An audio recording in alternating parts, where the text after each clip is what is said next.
Hello and welcome to a brand new episode of Look Forward. I'm your host, Jay. I'm here with my co-host, Brad. Jay's out here fucking stirring up the conservatives again on old TikTok. Yeah, look, man, that's what I do. Look, and also on YouTube, on our other show. I feel like whenever you get in spats with these people and you reply to the comments, it's like that King of the Hill meme where like Bobby's standing outside of the school, like holding up the sign, and the principal's like, if any of those kids could read, they'd be really upset with you right now. If any of these you actually understood politics. No, look, shout out to the people on TikTok who are like seeing our content, but are like, thinking people. And they're just like correcting all of these like crazy MAGA Republicans. Like, what are you talking about? Like, these are not facts, what you're saying. Like, this is really weird. So, yeah, that's fun. And then I pissed off a bunch of black conservatives by me, Micah, and Terrence by calling out Stephen A. Smith for his bullshit. That's yeah. That's right. You were trying to debate that one guy. Yeah, I called him out. And he did what all conservatives do. They don't really know anything. He ran. but the funny thing is, like, I listened to that Black and Black Cinema episode, and no lies detected in any of it. You guys are 100% correct, because we see this shit all the time with people who swear better than Lane. And again, to your point, like, I don't have a problem with Stephen A. Smith opining his opinions on politics, but don't speak authoritatively about something that you don't know. Like, I'm not gonna do the old shut up and dribble quote, because that's out of line. But like, just no, I know you did. I said it in the show. Fuck him. But just like admit you don't know what you're fucking talking about. Well, that's the biggest thing. Is I saw a clip, and then we'll get into the show. I saw a clip of Jordan Klepper from The Daily Show. This is from a couple months ago, but I saw the clip again today. And he was talking, they were asking him, like, do you have, like, how do you convince somebody, one of these hardcore Trump supporters, to, like, see reality, right? And he was like, I'm not sure you can. We've tried. We've gotten, like, one person who went to jail for January 6th, and she came out. She was like, this was probably a bad idea. But he said that we have a crisis of certainty, right? Which I think is a really good turn of phrase. And he basically said that everybody is so certain that they are correct. And the problem is, in order to pull somebody to your side, you have to give up something. You have to say, I am not certain about certain things, of something. And that gives people a little bit of leeway to go, okay, well, I'm not certain about something either. And then you can try to find a middle ground. And look, I believe in that. But at the same time, I don't believe in pretending I don't know things that I do know. And I don't pretend to, like, certain facts don't exist. And a lot of the things that people say on TikTok, look, I get finding politics fascinating. Hello, like we do. That's why we do the show. We're two giant nerds. Literally doing a 2-hour show every week. Right. I assume we have some level of interest in the subject matter. Yeah, we're not doing it for the money. I can tell you that. So I get that, but I also can spot from a million miles away people that just got into politics, especially Republicans who just got into politics when Trump came down the escalator in 2016. I can tell in the way that you talk. I can tell in your understanding of policy or lack thereof. I can tell your lack of political history. I know all of these things, right? I can see it. And I'm not like some fucking soothsayer genius. It's just that I've been watching and listening to politics since I was like 15 years old, listening to C-SPAN, because I'm a loser. And so I know the difference between somebody who has a deeper level of knowledge of these things. And when I hear people say, espouse like crazy shit that I know is not correct, I can't just go, all right, you got it. No, fuck that. But I am more than okay for people to say, I don't know. And then say, okay, well, here's how do we go, like, where do we go from the middle forward, right? Like, I'm okay with that. Like somebody said, Biden didn't give anything to Hawaiians after the wildfires. It's just categorically incorrect. That's not an opinion. It's just incorrect. On its face, it's incorrect. And so, like, those kind of things, like, I feel like I want to correct the Hunter Biden thing that would spurred all this TikTok shit today. Like, I felt like I needed to correct it because it was so unbelievably wrong. And I'm fine with if that guy who I stitched earlier was like, this is kind of curious. Like, that's weird. I wonder why this is happening. That's a different conversation to be had. But to say this definitively happened when it definitively did not happen, nah, fuck that. Like, absolutely not. So Fun times, man. It's been a hell of a ride over the last couple of days with Republicans. Hey, like I said, always fun to battle with the supposed facts don't care about your feelings brigade, who have never seen a fact if they tripped and fell over one. So well, they feel that they don't count. Right? All right, so let's get into it. Speaking of people valuing feelings over facts, interesting, or established law. Yeah. All right, well, go for it. You're up. Yeah, so we had two the Supreme Court this year's term, or this current term, not this year's term, had their last two cases, and they were two pretty big ones, and we'll talk about the second of them first, before we talk about the first one. And this is the Supreme Court hearing arguments on whether or not we have a supreme ruler at the top of our country, and the president can do whatever the fuck he wants without fear of criminal prosecution, or if we live in America. And the president can be held liable if he commits criminal acts while in office. So basically, this is the appeal from the D.C. January 6th trial that Jack Smith and co. are bringing against Trump, and Judge Tanya Chutkan ruled that presidents don't have criminal immunity, because of fucking course they don't. And then the three judge D.C. appeals panel also unanimously ruled that presidents don't have immunity from crimes while in office. And of course, the Supreme Court's like, well, which seems like the fact that they even had to say anything is just ridiculous. But yes, yeah. And the Supreme Court's like, well, we have to hear this because Trump's our boy. Like, we can't just take that appeals court ruling and let that stand. So this is the one that they dragged their feet to hear, and it was literally the last case of the term. And it went literally exactly as you thought it would go, where Trump's lawyer was trying to argue that yes, anything that the president does in their as an official act should not. It's always been this way, that they wouldn't be held criminal liable. Not the case. Literally, never in American history has any president been like, I can do whatever the fuck they want. You can't charge me with crimes.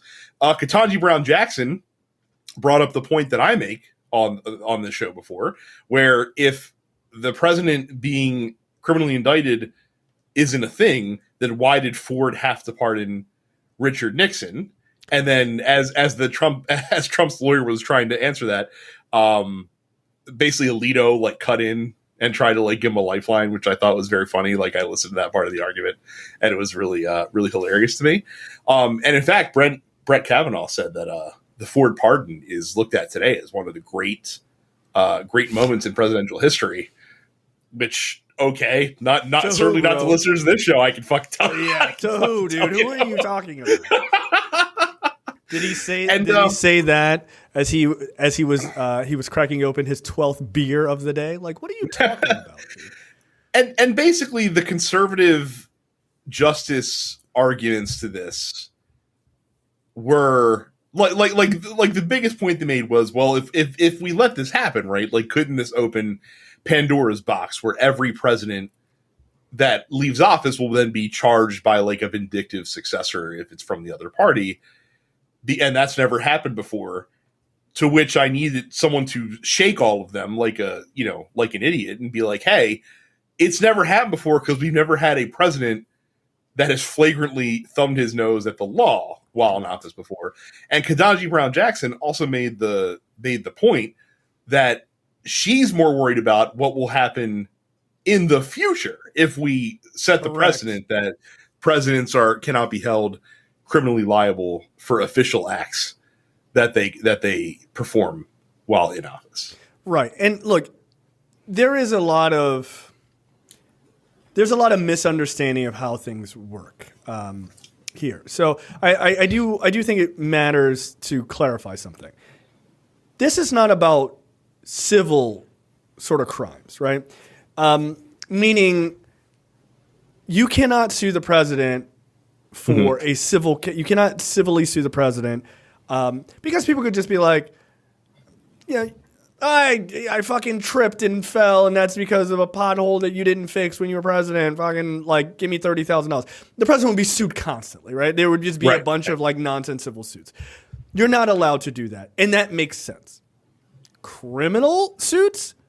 Not even suits, criminal charges. Criminal charges. Right. Yeah. Get the fuck out of here. Of course. Because to Ketanji Brown Jackson's point, you should be worried far more about what a future president would do with what amounts to you're a king sort of powers, right? Well, and that's the point that one of the points that Jack Smith, the attorney arguing for the prosecution side of the case, was arguing is like, this is a stupid thing to say that like the founders, like this is what they envisioned, because they were literally getting out from under the thumb of a monarch who could literally do whatever the fuck he wanted. Like to then suggest that you would put an effective king in their place is a ludicrous argument that doesn't make any sense. Right. And so it's interesting to watch the conservatives of the court try to thread this needle, right? It is. And it's because it should have been thrown out. Like they should have never heard it. Yeah, shouldn't have even heard it. Like they should have been like, yeah, this appeals court opinion, which was unanimous and really well written, it's really fucking thorough and probably could just stand by itself. Yeah, we're gonna go back to trying to steal women's right to their bodies. Like, we got other shit we got to do. We don't have time for this, right? Because they're dirtbags. But what I find interesting is how the threading of the needle is happening, right? Which is what a president does as an official act. Mm-hmm. You do whatever the fuck you want. If it is a former president or a private citizen, if he does something that is a private matter, that is a non-official act, basically, then those are not covered by immunity. Okay. Then Trump's lawyer was asked, I believe it was by Elena Kagan, right? Like she just went straight down the list of like, here's all the things your boy is it was Barrett, actually, I think. Oh, that's right. You're right. That pursued this question of all people. Like she was weirdly like reasonable. You know, she was weirdly lib curious during this during this argument. Maybe I'm going to go the other way. You never know. Maybe I'll do a little Sandra Day O'Connor situation. You never know, right? You know, Reagan was pissed. Like, God damn it. What happened to you? But by the way, it's only sort of in this fucking nutball group. But for the most part, Supreme Court justices tend to get more liberal over time. Like, I don't know if people realize that. But when you hear enough cases, you're like, these people are human beings, for God's sake. Like, they actually become more liberal. Like, this is a thing. Hold on to that thought for the next story. But right. But exactly. This is fucking horrendous. But what I'm saying is, until recently, like the Heritage Foundation was like, how do we get test tube babies made of conservatism onto the Supreme Court? Like, because they got tired of putting these people who they thought were reasonable conservatives, and they get on the court and they're like, I don't believe in any of this. Like, this is insane. no more suitors, as the phrase goes. So they didn't want it anymore, right? So I mean, from their perspective, I'm not saying it's right, but from their perspective, it makes sense, right? So okay, but getting back to this, so if it's an official act, this is where the conservatives seem to be coming down on. If it's an official act, total immunity. If it is a non-official act, then it is not covered by immunity. Now, Amy Coney Barrett asked these questions of like, all of the things that Trump is being charged with in these other cases, like, would this be covered? Would this be covered? Would this be covered? And every single one of them, Trump's lawyer is like, well, it's not an official act, so no, those would not be covered. Okay, so none of those are covered by presidential immunity. Why are we still here? Well, so because some of them are. The scary part is what the answer to that likely is. Well, some of them are, and Trump's lawyers are trying to argue that without these official acts charges, that the entire case would fall apart, and the Jack Smith folks were just like, yeah, we could still definitely pursue a case without these charges, but like that's not the fucking point here. Like the point here is like the president doesn't have criminal immunity. What the fuck are you guys doing? And so what most people think is going to happen here is they're going to rule on it, but they're going to do it in the dumb SCOTUS way that they love to do, where they don't actually make a decision on the core topic at hand, but they gum up the works enough that the question's going to get sent back down to the district court, and like Tiny Chuckin's going to have to run through all these like different tests to see like if these charges hold water, and then Trump's group can appeal, and it's just going to slow things down so that you can't have the trial before the election. Like even if they made the decision, no, the president doesn't have immunity from crimes that he commits while in office or allegedly commits. Even if that were to happen, it would still be a very tight timeline. If the start of the trial gets delayed anymore, it's going to make it almost impossible to have it before November. Now, Judge Chutkan is a fair-minded person. I would think that if the trial was budding up, like if we get to like September and it's like we haven't started this thing yet, she'd be like, all right, like we have to wait now until after November. I say, fuck that. If if you didn't file all these appeals, like you wouldn't have to be in court while you should be finishing out your campaign here in October. Not my fucking problem. Sorry. Yeah, sounds personal to me. Yeah. Look, I mean, we've long said that the Supreme Court was likely to do some fucking narrow horseshit. Oh yeah.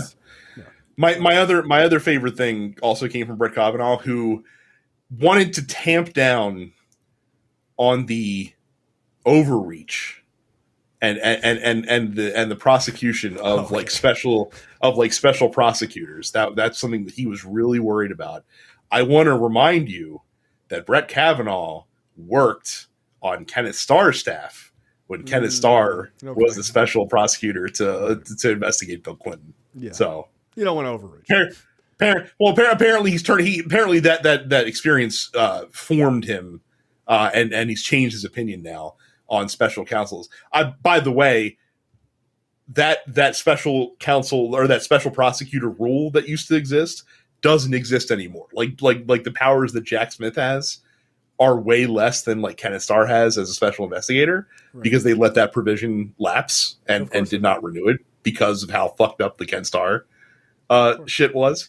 So not even a problem, but Brett Kavanaugh wants to make sure that these special prosecutors aren't reaching too far to go after these executive branch criminals, folks, because we all we know Brett Kavanaugh fucking loves the unitary executive theory. He's all about it. He's a big fan.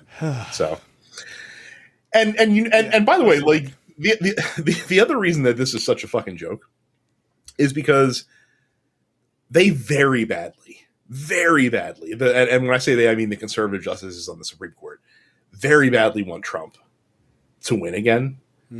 Because, I mean, fucking Thomas and Alito are not trying to have to spend 4 more years on the court. Like, they want to retire and be replaced by cloned 35-year-old versions of themselves that can then be appointed to the Supreme Court by Republicans. In perpetuity, right? Like, yeah. And look, that's why I hate to relitigate 2016.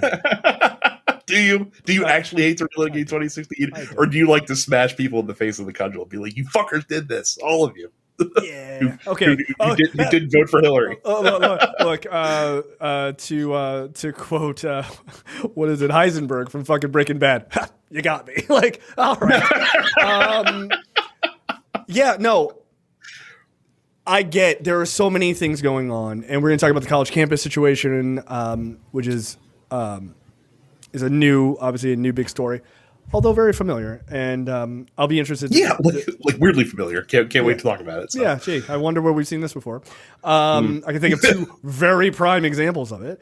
And look, I support those kids. I don't have a problem with their doing it at all. And I understand Gaza is a huge thing.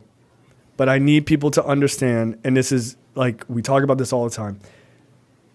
Politics is not a zero-sum game. As much as we love to pretend that it is, and it's like, I've got one thought, and that's it. Like, that's not how politics work. And it actually benefits the worst type of people if you only vote like that, right? And you're not discerning and you're not nuanced in it. You could be super mad about something, but don't throw away the Supreme Court for a fucking generation because you're just mad about one topic. Yeah. I would rather fight with a person I agree with 80% or 90% of the time than have my ability to fight taken away. Or I'll give it to you another way, because I was listening to an interview that AOC did with Mehdi Hassan with his new media venture, which is excellent, by the way, the media venture. So you should check that out. It's called Zateo. I'm a subscriber. Nice. But I listened to the interview that she did, and he basically asked her, he's like, you came out and, full-throatedly endorsed to re-elect Joe Biden, but you disagree with him on a lot of shit, and there's a lot of things that you've been very outspoken about being critical of him. So how can you square that with endorsing him? And she's like, look, there's a lot of things that I disagree with the president on, and there's a lot of things that he's done that I think is really good, and there's some things that he's done that I think is, okay, that he could have did better.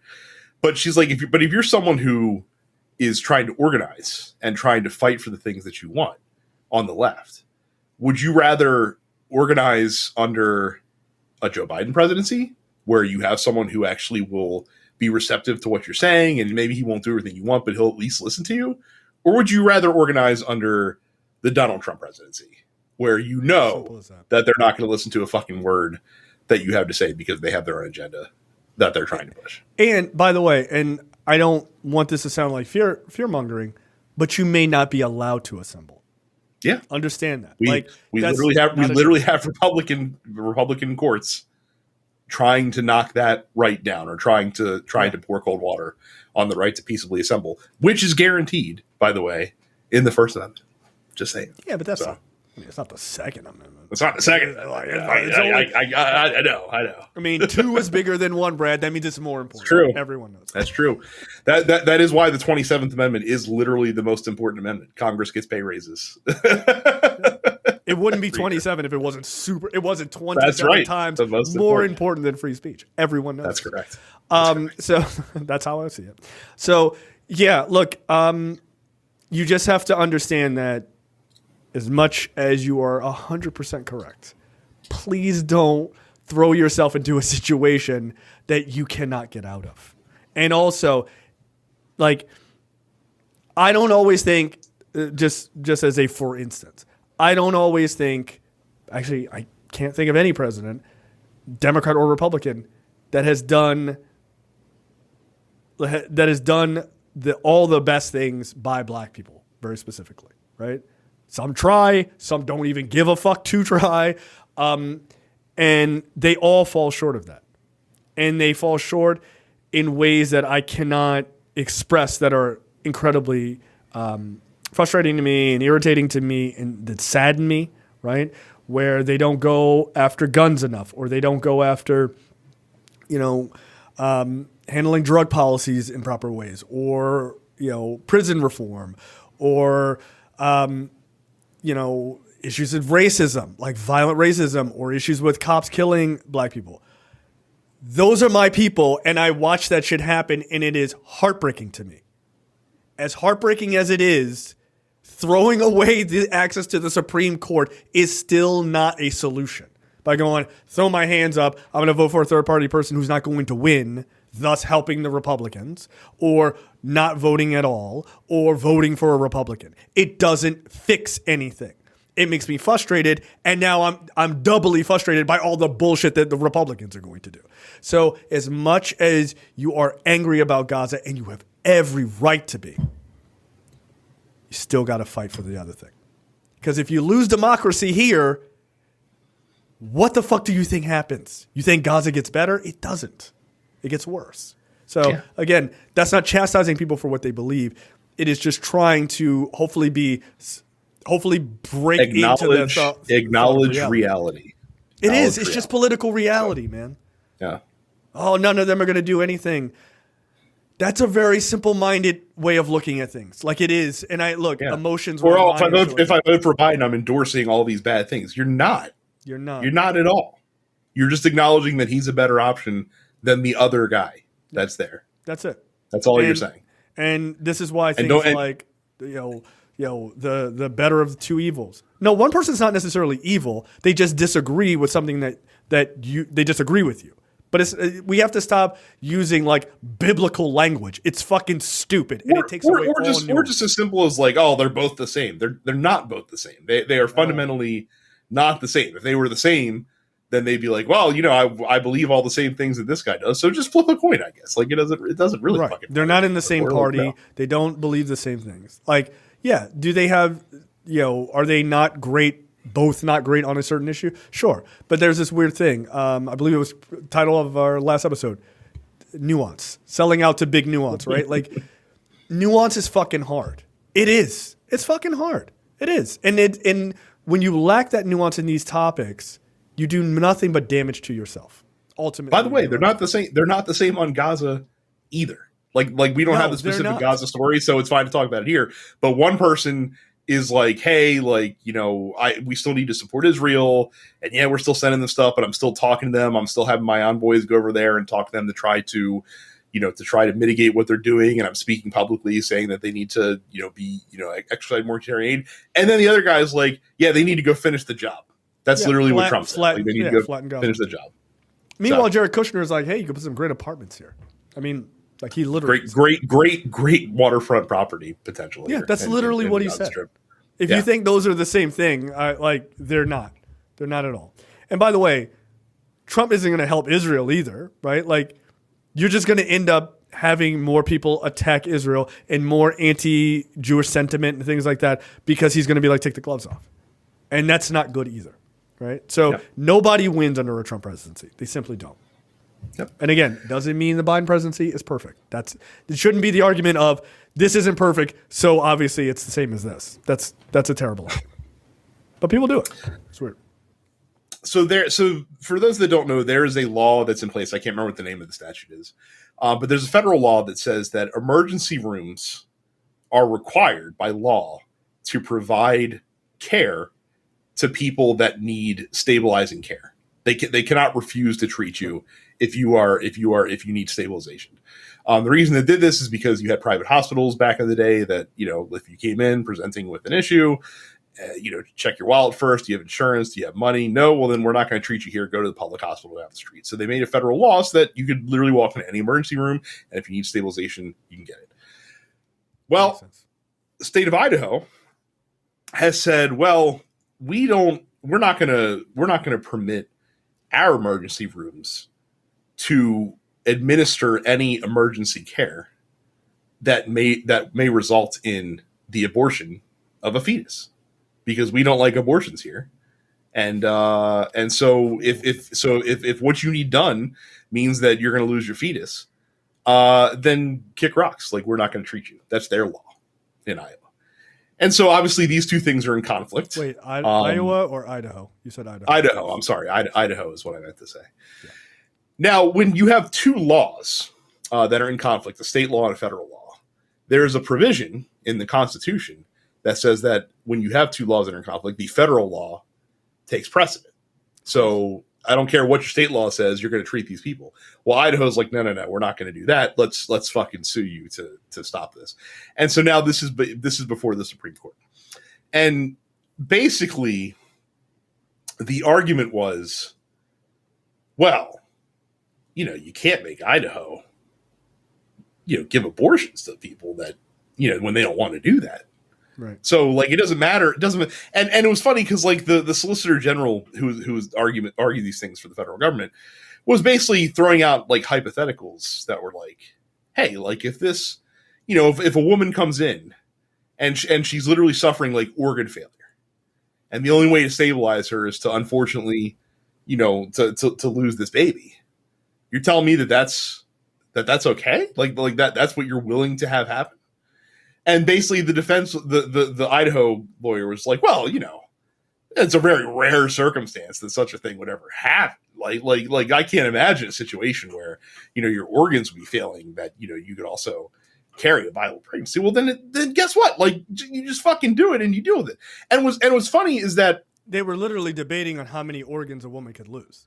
Right. And what's funny is that one of those organs that you could potentially lose is a uterus, which means that not only will you not be able to have this child that you currently have, but you'll never be able to have another child ever again if you're the specific woman. But because we don't want to you know, harm this unborn child, as they call it, I call it an inviable fetus.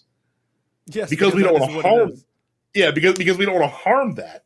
We're not gonna do these things. And it sure does seem like the conservative justices are also going to rule in this favor. So we don't want government overreach when it comes to holding the highest office in the land to account to follow the laws that are laid out for us. but we're fine with government overreach when it means not treating women who come into hospitals for emergency care. Yeah, Republicans have this really weird thing where they think government overreach only matters on the federal level, but doesn't matter on the state level. It's like, bro, it's still a government. They're like, no, but it's like a little government. Like it's just like a little guy. Government. And by the way, the examples that the Solicitor General was bringing up were not like entirely hypothetical. Like they were based on real stories, real cases that have happened, real things that have happened in the past. Look, man, I don't know where America will end up, but I do know this: we need an intellectual revolution where you have actual smart people making smart arguments. Even if you don't agree with them, they at least live in a realm of reality. How many organs could a woman lose, Brad? Take a pancreas, just grab a little of this, a little of that. Look, you got 2 kidneys, you can afford a kidney. Like, the right talks about the sanctity of life so often. It's like if you say a word a bunch of times and it starts to lose meaning.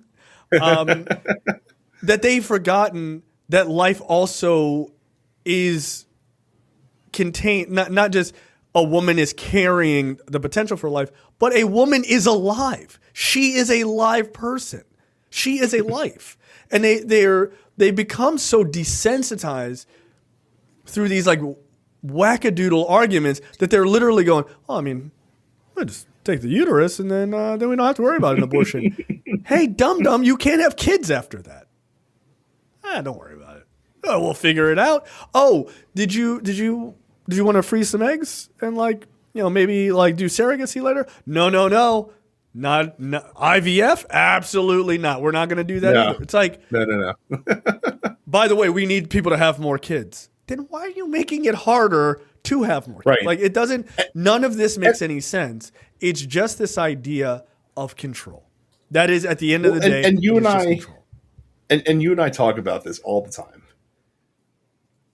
I don't know why, if you're a conservative on the Supreme Court, or just a normal government conservative, why are you not trying to save your dumb states from themselves? Because this might not be a big deal to you as a state tomorrow or next week or in 6 months or a year. But if you continue to put these restrictive practices in place that doctors are literally afraid to be able to treat patients in your state, they're going to go somewhere else. Like for Idaho, Washington State is right fucking there. Yep. They are more than happy to take your best doctors and have them be in Washington. And who does that fuck at the end of the day? Idahoians or whatever the fuck you say to the potatoes. People that live in Idaho. They're just called potatoes. Yes, I think they're potato heads. Potato heads. Shout out to Idaho. That's all you're hurting at the end of the day. You're hurting your own citizens. Yeah. To get substandard medical care in your state.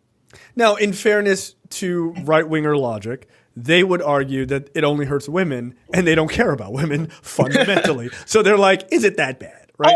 You think that just like OBs and those kind of doctors are going to leave the state?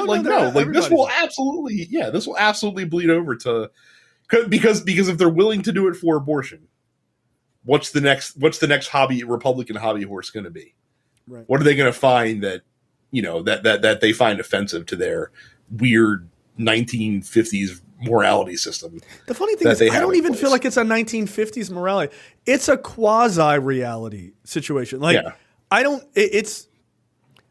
know. Maybe Republicans, and it's possible that Republicans live in whatever universe the man in the high tower is happening, right? Like, I just don't understand how you can look at 2024 and look at the reality, especially the political reality, like you're talking about, right? Like doctors leaving, right? Republicans say, oh, everyone's leaving California to go to Texas. Dude, doctors are leaving all of your states. Like, why don't you talk about that? That is a level of economic drain. That is a level of healthcare drain. And there's a level of brain drain, too. Just intelligent people living in your state, right? They have families and everything else. Those people are gone. So economically, intellectually, politically, this is a disaster for you. And so I guess my argument is, what are your plans for when this also starts to hurt you politically, like straight up, right? Where when Republican voters, or Republican women very specifically, are in the suburbs and they're like, we can't get health care. Republican women in the cities can't get OBGYN appointments, or they're backed up for 6 months and stuff like that. It's not like fucking Boise is some like fucking hick back town. No, it's a major city. Right. Yeah. Right. Jesus. Like it's amazing how they just don't think of that. And so like there's many things that Republicans don't think about when it comes to their policies, but you should at least think about the politics of it, is that you're going to end up having conservative women decide that you shouldn't be in power anymore because they're not getting basic services. But I mean, I guess maybe they're just like, well, we'll just make them handmaids and like we won't have to worry about it. So but I don't know what the sort of, if there is, I shouldn't even say what it is, but I don't know that there's any forethought about what this is going to do. There isn't, because I don't know a single Republican, or a lot of Democrats for that matter, if I'm being honest, but I really don't know a single Republican who doesn't think any further than their next election. Like that's literally the next thing that they're always worried about, essentially. Yeah. And it's about making sure that you keep the red, like I said, keep that red meat quotient at a complete high, to make sure that you can still win a primary, because that's really what it's all about in a lot of these areas. So you ain't lying. All right, let's talk about college campuses. Well, before we get there, just to tie a bow in this, if I have not radicalized you enough over these last several weeks about major Supreme Court reform that's needed in this country, when will you wake up and call for court expansion, somehow like creating nonpartisan panels on the Supreme Court, so that we don't have our all of our fucking lives tied up in whoever happens to be the president when somebody dies, because that's literally what the Supreme Court is right now. Yep. It seems untenable to me, but what do I know? Because it is. Yeah. It's absolutely untenable. You're 100% correct. All right, let's talk about college campuses. So right now, college campuses all over the U.S., quite a few. Over 140, I think, currently. Yeah. But most notably at Columbia University in New York is where a lot of the attention is being focused right now. So. Shout out to Columbia. My wife should be proud. That's her alma mater. Look, these kids, they're doing what young people are supposed to do. Yeah. They're mad about something and they're protesting their fucking hearts out about it. And look, I love them for it. I do. Yeah. Like, look, I am officially in my mid 40s. Look at this gray, Brad. Look at it. It's sad. I'm in my mid 40s, and for me, when I was their age, the Iraq War was our protest, right? And we were out there doing protests, and we protested even when Trump got into office and shit like that. This is a rite of passage for giving a fuck about your democracy and America's role in the world. Every generation should have this, and this is nothing but a good thing to see young people fucking fired up. I want them to take this energy, and I want them to focus it properly, though. Because it is very easy to take this type of energy and have it bent the wrong fucking way if you're not paying attention. And that's what I'm talking about as far as don't let one topic fuck the democracy that you live in, right? Mm-hmm. But you got every right to be mad. So these kids are protesting because they want the war in Gaza to end, right? They are seeing an unbelievable amount of death and destruction of the Palestinians in the Gaza Strip, right? Post October 7th. And what they are asking for, I think, is a completely reasonable thing, which is they are asking for their colleges and their institutions to divest from Israel. because they see it as a direct, them funding or giving money to these organizations. They see it as a direct connection to them being able to, for the IDF to wage war on innocent Palestinians. Yeah, I 100% agree with you. And for me, watching this is similar to the protest of getting college campuses and businesses to divest in South Africa. That's what it reads to me. Same thing. And this is the thing that blows my mind, is that people covering the story and people that are upset with the protesters, people like fucking Tom Cotton's talking about, like, oh, fucking bring, send in police and fucking bash heads in and shit like that. And like, this fucking cool, nonsense. Bro. Cool. Yeah. Very, very, very cool. There's a history of this in this country. Like a lot of these people that are upset about this, like either you or your parents, would not surprise me if they protested the Vietnam War on a college campus. That's right. Back in the 60s and 70s. Like that's not, to your point, like protesting apartheid in the 80s, the Iraq War, the Gulf War, like Occupy Wall Street, like there's a million of these fucking protests. But that's what this is what you're supposed to do. Yeah, this is the passage, man. Like that's why I'm so proud of them. I'm like, this is your moment. I'm not proud of what the fuck is happening in Gaza. I wish it were not. But this is. Well, I'm also not proud of what's happening. I'm also not proud at the response to the protest, because again, as we've talked about on this fucking show, apparently in the mainstream, it's impossible to criticize things that the Israeli government is doing without being labeled or framed as an anti-Semite. Right, which is horseshit. Yeah. Look, shout out to Bernie. Bernie was like, get the fuck out of here with that logic. Like, he immediately knocked it down. Like, no. He's like, no. I'm related to Larry David. Look at my face. Even I think this is bullshit. And rightfully so. Look, there are anti-Semitic sentiments inside the U.S. That are voiced by people, and those are things that should be knocked down. It should be called out. It's 100% a thing. Mm-hmm. Not every criticism of the Israeli state equals anti-Semitism. That's bullshit. It's bullshit. And maybe this is an opportunity to knock that argument down for good. You shouldn't just be like, we got to get out of jail free card. We get to do whatever we want, and you can never criticize us. That's bullshit. That's bullshit. I mean, it's hard to have a conversation with certain people because they're like, you're riding the line. No, I'm not. No, I'm not. I have Jewish friends, right? Like, which is like the worst argument. Some of my friends are Jewish, but they are though. Like, I mean, I grew up next to Pikesville. Like, but even forgetting that aspect of the argument, which is silly. Don't say that. Yeah, don't say that out loud. That's terrible. You're not criticizing the Jewish people. You're criticizing a right wing government for doing right wing government shit. Like that's what you're doing at the end of the day. Right.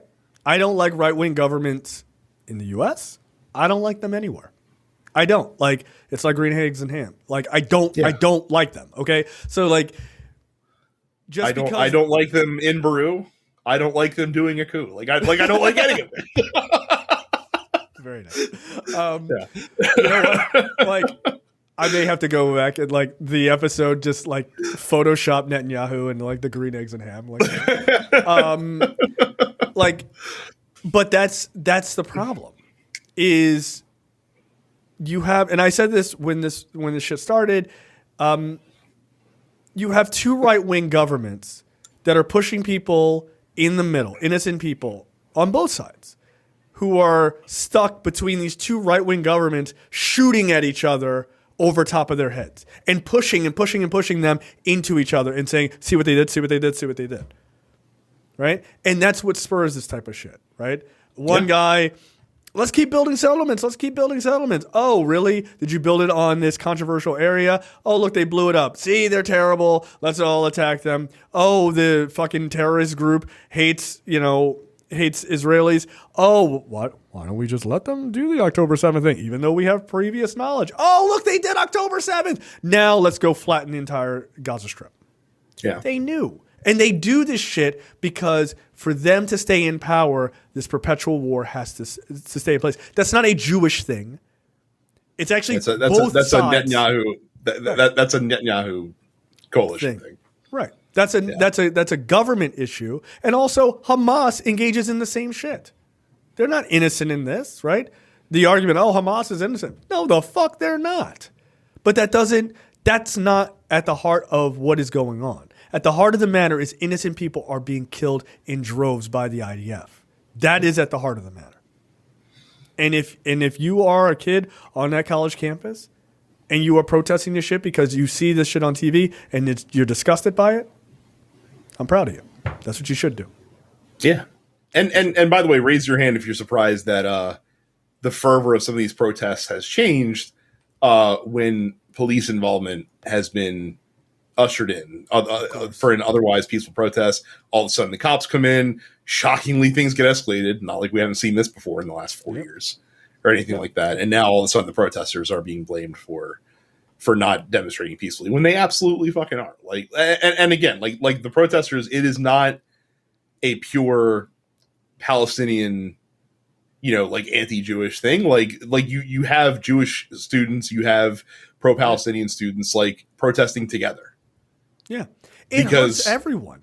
This shit hurts everyone. All the innocent people caught in the middle. They should be, to me, this when you make the arguments like these sort of what I would argue are surface level arguments where it's just us versus them, you miss the point. You're all being screwed by two right-wing governments. And until you can figure that part out, you have to stop pushing against people who just happen to be ethnically on this other side. They're not your enemy. You have more in common with the average Palestinian as a Jewish person in Israel than you have with the right-wing psycho government that runs your country. They don't give a fuck about you. They don't give a fuck about you. They don't give a fuck about you. You are easily used fodder. Oh, we're being criticized. Look, see what they're saying about us. Oh, well, yeah, I know. Anti-Semitism, right? They use you. They used your history. They use bigotry towards you as a shield for their horrendous behavior. So if you're going to, if you're an Israeli kid or you're a Jewish kid, you should be standing with these people. You should be standing with these people. And if you're one of these kids who's, pro-Palestinian, you should be standing with these Jewish kids. But you should be making the argument about the government, not about Jews, not about Palestinians, about the governments. About Hamas and the IDF. That is your argument. That is a solidifying argument that could do serious damage to right-wing bullshit, is to get those two groups together. You guys are victims. These people are victims of two right-wing governments. And when the world realizes how shitty right-wing governments are, and they always eventually do, everybody goes, enough of this. It's just a reality. That's what's happening. And it's happening all over the world, by the way.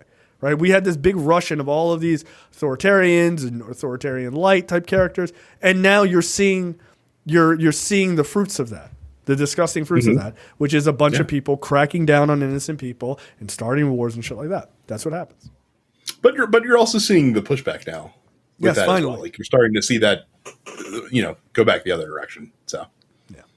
So look, I appreciate that they're fighting, and they should continue to fight. I hope that they're safe, but I hope we don't end up at like a Kent State type situation. I'm terrified that that's the fear, right? I mean, and that's unfortunately, considering that law enforcement loves to escalate this shit, that's where you worry that things are going to end up at. So yeah, so I'm hoping it never gets there. I didn't know this until a couple of days ago that a friend of the show, Micah, was a huge Kristi Noem fan. Because he is an asshole. No, I'm kidding. Kristi Noem doubles down on story about killing her dog from memoir. Quote, I decided what I did. It's a weird statement. Like, yeah, I know. Like, of course you decided what you did. What are you, a robot? Yeah. Like, don't say that. So for those who didn't see this, so Kristi Noem recently released, or is releasing, her memoir, because this is what you do when you're desperately trying to become a vice presidential candidate. You're trying to get as much exposure as you possibly can. And there's a story in her memoir that she had a 14-month-old hunting dog that they had difficulty training and was aggressive and not listening. And so rather than, maybe take that dog, if you can't manage the dog yourself, but rather than, take that dog to a shelter or to help find another home for the dog that might be a little more accommodating, she fucking killed it. Yeah, she shot it in the head in a gravel pit. Conservatives are weird, man. Like, you guys are fucking weird. Very. So the dog was showing, aggressive behavior. Then just give the dog away. The fuck did you have to kill the dog for? What did the dog do? By the way, it's a dog. It's not as smart. It might be smarter than Kristi Noem. Because there's no way I would have put this in my fucking memoir. But yeah, just give the dog away, or like you said, take it to a shelter. Or here's an idea. This is a weird thought process. Get a professional trainer.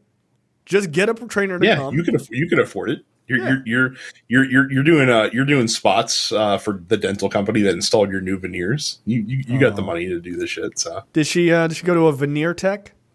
Right, like I don't know where she went, but she definitely got them installed because, like I said, she's trying real hard to get that VP spot. I'm starting a new rumor that Kristi Noem got her veneers done by an unlicensed veneer tech. Which, if you don't know anything about that story, do yourself a favor. It is the weirdest rabbit hole of all time. People doing veneers that are not dentists, guys. Like, they're just doing it at your house. It's fucking insane. Don't do that. So, yeah. No, I find that this story about Kristi Noem is a prime example of how far can you push MAGA off the cliff, right? Now, they like her. They like her a lot. She was definitely going to be a person who was going to be considered for Trump's VP spot. Are they going to say, this is enough, we like dogs here, like, also, like, this is some psycho shit, or will they allow her to double down and be like, well, sometimes you got to do that because you're tough and all this stuff. Now, by the way, Trump hates dogs. So he does. I was gonna mention that. This might actually be a point in her favor. Yeah, she was like, she probably shot the dog because of Trump. She was like, I bet he'd like this. Well, that's always one of his preferred like insults. Like when he talks about like someone doing something poorly, he always said, "Oh, they were like a dog. They were like died like a dog." That's a go-to for him. Yeah, it's a go-to. I mean, look, if they haven't been pushed off the edge at this point, when you have a president who is a fake Christian, a serial adulterer, how dare you, Brad? Like a proud one, a criminal, 91 indictments or 88 indictments, however many indictments he has sitting outside right now, owes $500 million for fraud. Keep naming them, keep naming all the things. Sells Bible. If that's not going to push them away, fucking dog killer is gonna really get people's goat. Come on. Can you imagine? She gets chosen to VP. It's like, here's a serial adulterer and general and sex the puppy murderer. Yeah, the puppy murderer. It's like, we're running for president. Like, it's a hell of a team, guys. Hell of a team. Yeah. I think it's a dirtbag thing to do. Like, I have a dog. I've had many dogs. I love dogs, right? But it's also just a dirtbag thing to do because you're killing an animal that you didn't need to kill, right? Like, it's not like if she told a story of I hit a deer and the deer was dying on the side of the road and I had my gun and I put it out its misery. I'm not mad at that story. Like I'm not. I'm like, all right, I mean, it's like a little wild, but like I'm not mad about it. I'm like, did you have to brag about it? That seems crazy. But I'm not mad about it. Like, that makes sense. But you're just like, I couldn't handle this dog, so I shot a puppy in the head in a gravel pit. I'm sorry, are you mentally ill? When you kill animals, like I said, they think that you're a fucking sociopath or a psychopath. And then, like I said, doubling down after after being called out for it. Like, you could have just been like, yeah, like, not a great story, and in retrospect, I probably shouldn't have done that. No, her quote was, in regards to the story, quote, "It wasn't easy, but often the easy way isn't the right way." Meaning, I had to kill the dog.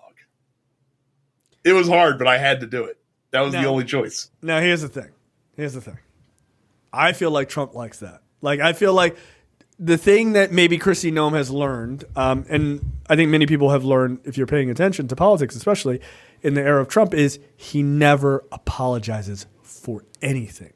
No matter how ludicrous, no matter how insane it is, he never does. And she may have learned that I was listening to not apologize. I was listening to an interview with Salman Rushdie that he did recently. And they talked about the fact that, because he was talking about when he wrote the Satanic Verses, like, kind of the ways that he dealt with that. Because his initial reaction, because he's someone who is a normal human being that can feel shame, is like, oh, did I do something wrong?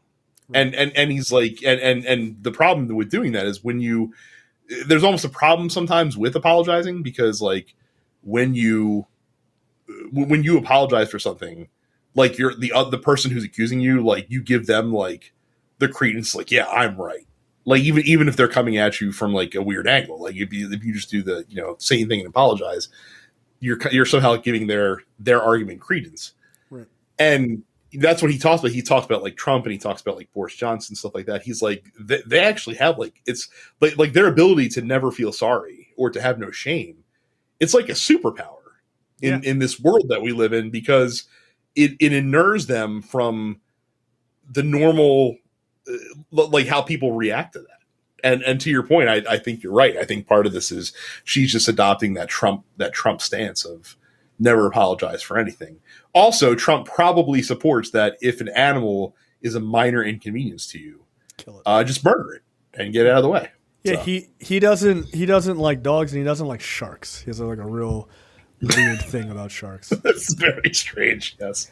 I mean, look, if this was a video game, his death would be he'd be thrown off the fucking side of a boat. Like that's what ended up happening to him.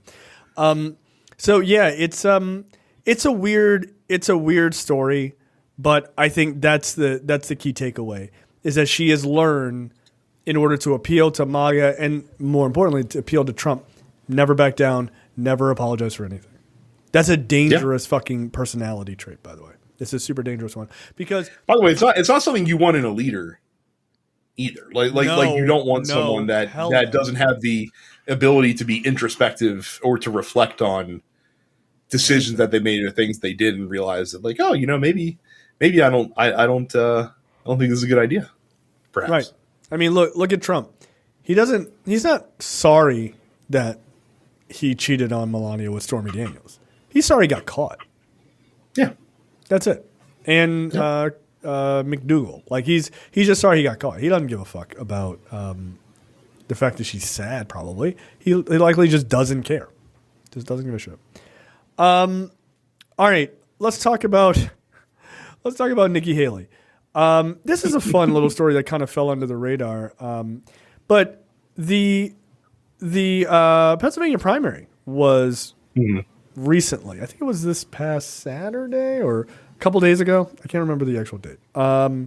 April 24th, I believe, or April 23rd. And Nikki Haley, while she has suspended her campaign a number of months ago at this point, 2 months ago, she still won 17% of the Pennsylvania primary. That's not good. That's not good at all. I have come around to a different opinion on that at this point with the Nikki Haley vote. I look at Haley vote, Republicans voting for Haley, as no different than Democrats voting for undecided, like in a Democratic primary right now, and Biden's really the only viable candidate. Sure. I think it's a protest vote. I think a lot of those Haley voters will come back home when it comes time. I think most of them, them to vote, and I think a lot of them wouldn't have voted for Trump anyway, regardless. So you're not losing those people, because there are probably people that didn't vote for him either in 2020. So, yeah, Here's the thing. I think it's not good. I mean, it's not a good headline to see, when someone's been out of the race for 6 weeks and they're still pulling in 1 out of every 5 voters. So. Yeah. Now, here's the thing that I think is actually the bigger takeaway from that. I mean, the 17% I think is significant enough that you have this many people doing a protest vote, right? Where did her 17% come from? This is important. Montgomery, Delaware, Chester, Lancaster, and Bucks County, right? These are all big suburbs. The reason that I think you're seeing those numbers, by the way, the numbers are 25%, 24%, 24%, 20%, and 19% of those counties, respectively. I think that's abortion, and that's women's rights, right? I think that is exactly why you're going to see him bleed votes in the general election too. And I think it'll be good to see where he comes down in these particular 5 counties when it is time to go up against Joe Biden. Is it going to be this high of people just being like, no, fuck off? No.